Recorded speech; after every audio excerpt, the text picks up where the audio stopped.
তো আমরা যখনই এই ধরনের সংকটে পড়ি তখন 7ই নভেম্বরের চেতনা আমাদের উদ্বুদ্ধ করে, আমাদের 5ই আগস্ট, আমাদের জুলাই আন্দোলন, 2024-এর আমাদের জুলাই গণ অভ্যুত্থান, প্রত্যেকটিতে আমাদের ওই অনুভূতিটাই আমাদের জেগে উঠছে যে আমরা একটা জাতীয় সংকটের মধ্যে, আমাদের দেশ যারা পরিচালনা করছেন তারা অন্যের হয়ে পরিচালনা করছে, তাদের খুঁটির জোর অন্য জায়গায়, এবং তাদেরকে রক্ষা করার জন্য আরেকটি দেশ প্রচেষ্টা চালাচ্ছে, এবং তারা যখন পরাজিত হলেন সেই দেশে আশ্রয় নিলেন।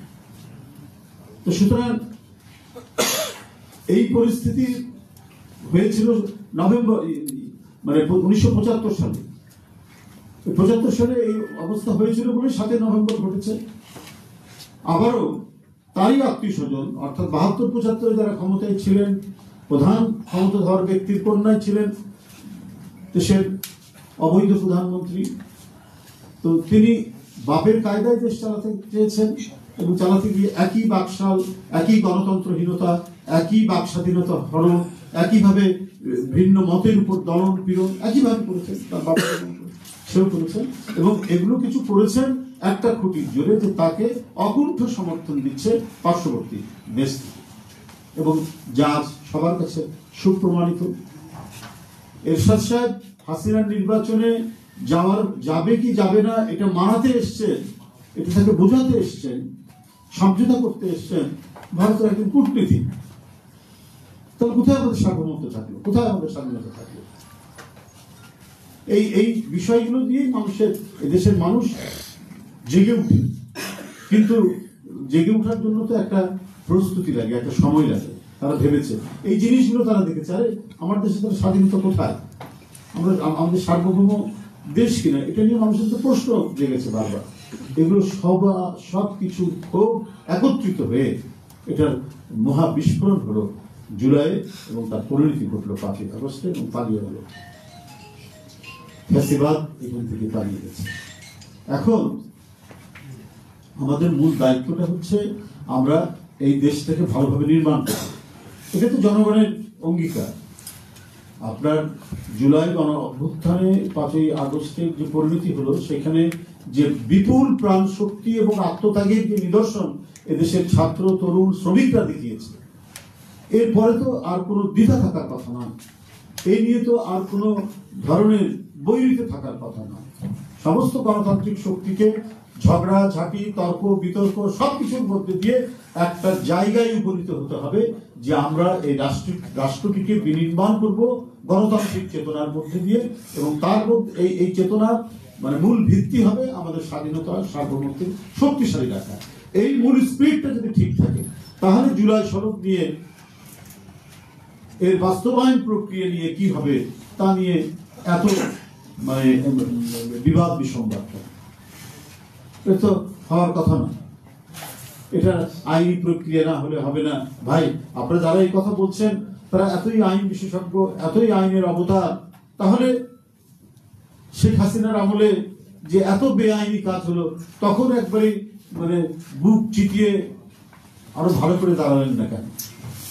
এখন যারা এই কথাগুলো বলছেন, আপনার বিদ্যুৎ খাতে লুটপাট করার জন্য বিদ্যুতের দায় মুক্তি আইন করেছিলেন, বিবৃতি দিয়েছিলেন, সেদিন তারা তীব্র গতিতে রাস্তায় নেমে আসে।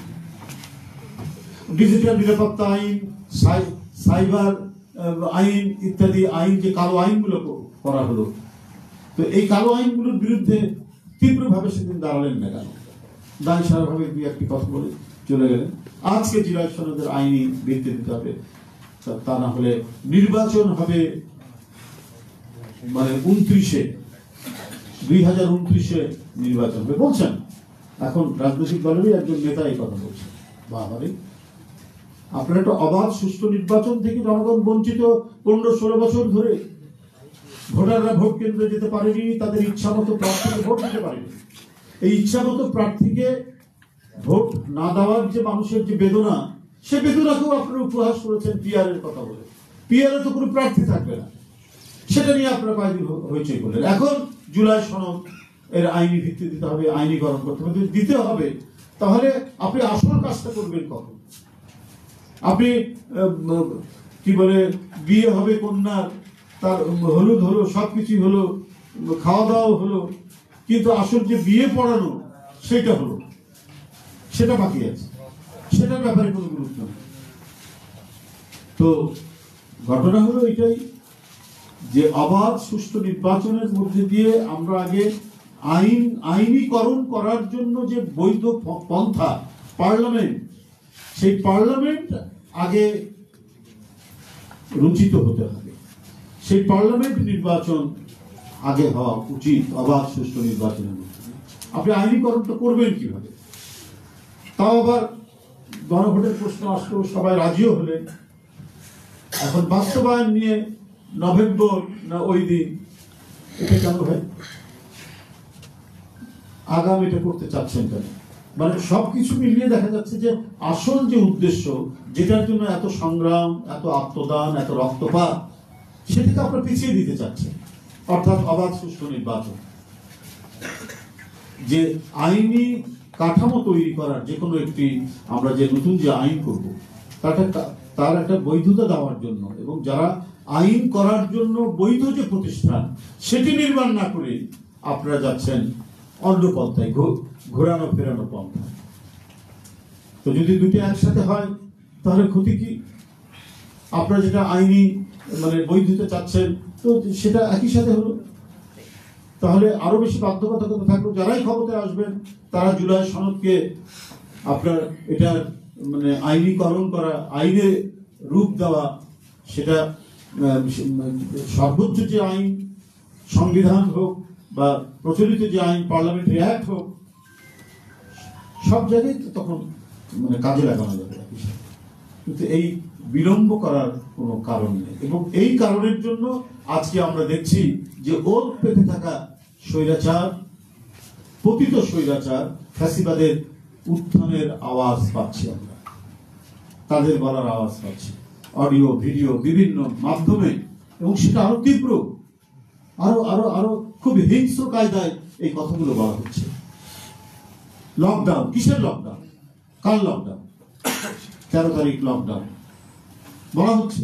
পার্শ্ববর্তী দেশ থেকে বা বিভিন্ন জায়গা থেকে যোগাযোগ করা হচ্ছে। টাকার তো অভাব নেই তাদের।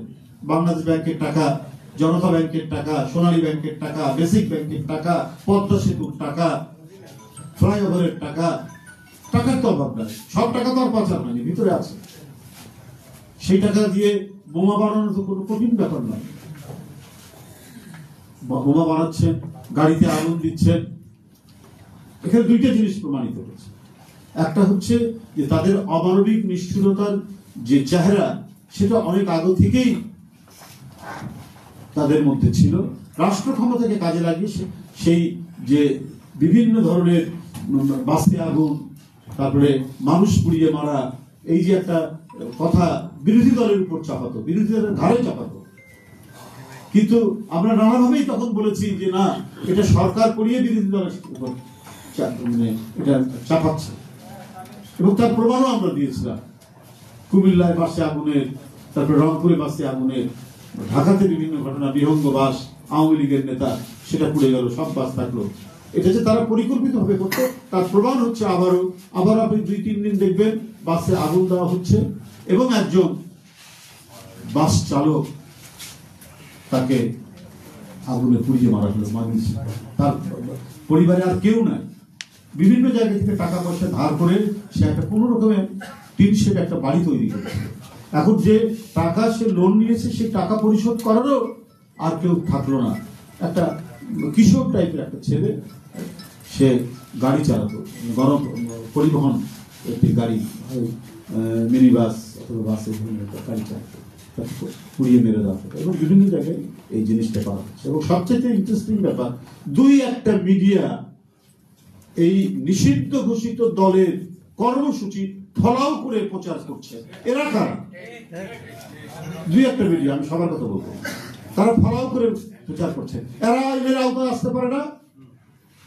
আজকে সরকার আছে, অন্তর্বর্তীকালীন সরকার, যে সরকারকে সমস্ত আন্দোলনের শক্তি তাকে সমর্থন করেছে।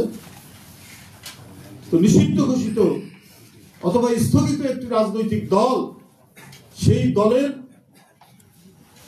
মানব বিধ্বংসী, হিংসাশ্রয়ী, প্রতিহিংসা পরায়ণ, নিষ্ঠুর কর্মসূচির কথা মিডিয়াতে ফলাও করে প্রচার করা হচ্ছে। তো সুতরাং মানে যে নেটওয়ার্ক, চক্রান্তের নেটওয়ার্ক শুধু ফ্যাসিবাদের সাথেও নয়, ফ্যাসিবাদ এটার হচ্ছে মূল পরিকল্পনাকারী, কিন্তু এর সাথে আরো বিভিন্ন শক্তিকে তারা অন্তর্ভুক্ত করেছে। এ সম্পর্কে আমাদের সবাইকে সতর্ক থাকতে হবে। একজন মহিলা, তিনি প্রধানমন্ত্রী হলেন, জোর করে ক্ষমতায় থাকলেন, যে মুগ্ধ যে পানি চাই, পানি লাগবে বলে চিৎকার করছে, তাকে হত্যা করলেন। তার এই আর্তচিৎকার, তার এই মানে আবেদন তৈরি করা, তার বাণী প্রচারিত হলো, তারপরেও যে নারীর হৃদয় গলে না একজন মহিলা হয়েও। আবু সাইদ বুক চিতিয়ে দাঁড়িয়েছে গুলি বরণ করতে, তার সেই মহিমান্বিত মৃত্যুকেও পরেও যে মহিলার হৃদয় গলেনি, সেই মহিলা জন্য এবং তাদেরকে পুনর্বাসনের জন্য, তাদেরকে ফিরিয়ে আনার জন্য ভেতর থেকে কারা কারা কাজ করছে, কারা কারা চেষ্টা চালাচ্ছে। আর সরকারি এতদিন নীরব নিশ্চুপ বসে থাকবেন কেন? সরকারের ভিতরেই ভূত আছে, আমি এটা নিশ্চিত। আমরা বারবার বলেছি, কিন্তু আমরা দেখেছি সরকারের ভেতর থেকে মানে আসল শত্রুপক্ষকে চিহ্নিত না করে বরং তারা বিএনপির বিরুদ্ধে নানা ধরনের চক্রান্ত ষড়যন্ত্র করে গেছে। আমরা দেখেছি কেউ কেউ, আমি সবার কথা বলবো না, অনেককে নানা ধরনের বিরূপ মন্তব্য করেছেন, নানাভাবে নাজেহাল করা, হয়রানি করা, অবহেলা করা, এইটা আমরা দেখেছি। এইটা না করে সমস্ত গণতান্ত্রিক শক্তি কমপক্ষে ন্যূনতম কয়েকটি পয়েন্টে একত্রিত হয়ে আমরা যদি অগণতান্ত্রিক শক্তি, স্বাধীনতা বিরোধী শক্তি সবাইকে আমরা প্রতিরোধ করতে পারতাম, তাহলে আমরা এই দেশটিকে একটি সুন্দর জায়গায় উপস্থাপিত করতে পারতাম। আমাদের দেশের উন্নয়ন, উৎপাদন, আমাদের গণতন্ত্রের বিকাশ এবং আমাদের একটি মানে আধুনিক একটি রাষ্ট্রে পরিণত করার আমাদের যে ভাবনা, এটা 5ই আগস্টের চেতনার মধ্যে দিয়ে বা জুলাই বিপ্লবের মানে চেতনার যেটি তৈরি করেছে, সেটি বাস্তবায়ন অত্যন্ত সহজ। সেটি না করে যার যার ইন্টারেস্ট নিয়ে বিভিন্ন মানে রাজনৈতিক দল তাদের ইন্টারেস্ট নিয়ে কাজ করতে শুরু করে দিলেন। 5ই আগস্টের পরপরই বলে দিলেন যে আমরা আওয়ামী লীগকে ক্ষমা করে দিলাম। ভাই, এত রক্তপাত, এত কিছু করার পরে আপনারা ক্ষমা করে দেবেন? এই তখন থেকেই বোঝা গেল যে একটা কোথাও গভীর একটা বোঝাপড়া আছে। পার্শ্ববর্তী মানে তাদের সাথে সম্পর্ক উন্নয়ন করবেন, এত করতে চান করবেন, কিন্তু তাদেরকে ক্ষমা করে দেবেন কেন? যারা অপরাধ করেছে, আমরা আবারও শুনেছি যে তাদের কোনো কোনো অফিসার গুলি করে মাথায় ফিনকি দেওয়া রক্ত না দেখলে পরে তার নাকি ঘুম হতো না। আয়না ঘর থেকে শুরু করে বিভিন্ন যে মানে নির্যাতনের ছবি আমরা প্রতিদিন দেখছি এবং যে কাহিনী, লোমহর্ষক কাহিনীগুলো শুনছি, তাতে অপরাধীদের বিচার হবে না? ক্ষমা করে দিলেন? এই 5ই আগস্টের পরে আমরা সেই ঘটনাগুলো আমরা দেখলাম।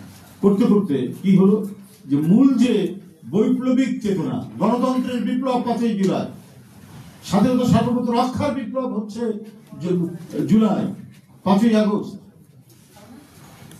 মানুষের মত প্রকাশের স্বাধীনতার দিবস হচ্ছে 5ই আগস্ট।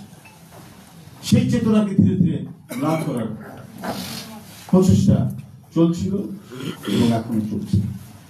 যাই হোক, এখনো যতটুকু সময় আছে, অন্তর্বর্তীকালীন সরকার তাদের প্রতি যতটুকু সমর্থন, তারা মানে রাষ্ট্রীয় কাঠামোর মধ্যে গণতান্ত্রিকভাবে নির্বাচিত নন, কিন্তু একটা আইনি প্রক্রিয়ায় তারা রাষ্ট্র ক্ষমতায় আছেন এবং যেখানে গণতন্ত্রকামী রাজনৈতিক দল তাদেরকে সমর্থন করেছে। তো এইটাকে কাজে লাগিয়ে একটা সুন্দর এই অন্তর্বর্তীকালীন সময়ের একটা সুন্দর ব্যবস্থা বা দিক নির্দেশনা দিয়ে যেতে পারতেন ডক্টর ইউনূস সাহেবের সরকার। কিন্তু প্রতিদিন আমরা দেখছি আইন শৃঙ্খলা পরিস্থিতির অবনতি, প্রতিদিন আমরা দেখছি যে সিন্ডিকেটের কথা আওয়ামী লীগের আমরা বলেছি, আপনার খাদ্যের সিন্ডিকেট করা, বিভিন্ন পণ্যের উপর সিন্ডিকেট করা, তার তো কোনো অংশে কমেনি। খাদ্যদ্রব্যের দাম তো যে খুব একটা কমেছে তা তো নয়, বরং কিছু কিছু ক্ষেত্রে আরো বেড়েছে। তো এগুলো তো হওয়ার কথা ছিল না। যারা সিন্ডিকেট বাসদের তো বাংলাদেশ ছেড়ে ভয়ে পালিয়ে যাওয়ার কথা, অপরাধিত্ব পালিয়ে যাওয়ার কথা। তাহলে আবার কেন এলাকায় এলাকায় আপনার মাফিয়া গডফাদাররা, শীর্ষ সন্ত্রাসীরা তারা অবস্থান নিয়ে কার্যক্রম চালিয়ে যাচ্ছে? এটা তো একটা সুস্থির গণতন্ত্রের চর্চা করার জন্য এটা ইতিবাচক পরিবেশ নয়, এটা সম্পূর্ণরূপে একটি নেতিবাচক একটি পরিবেশ। যদি সমাজের অভ্যন্তরে আপনার সমাজ বিরোধীরা, পান্ডা সান্ডা সন্ত্রাসীদের রাজত্ব যদি, চাঁদাবাজদের রাজত্ব যদি অব্যাহত থাকে, তাহলে তাতে আমরা গণতন্ত্রের যে ইমারত তৈরি করব, সেই ইমারতটা তৈরি হবে না, বরং ফাউন্ডেশনের সাথে সাথে সেটা ধসে পড়ে যাবে। আমি 7 নভেম্বর উপলক্ষে যে আয়োজন করেছেন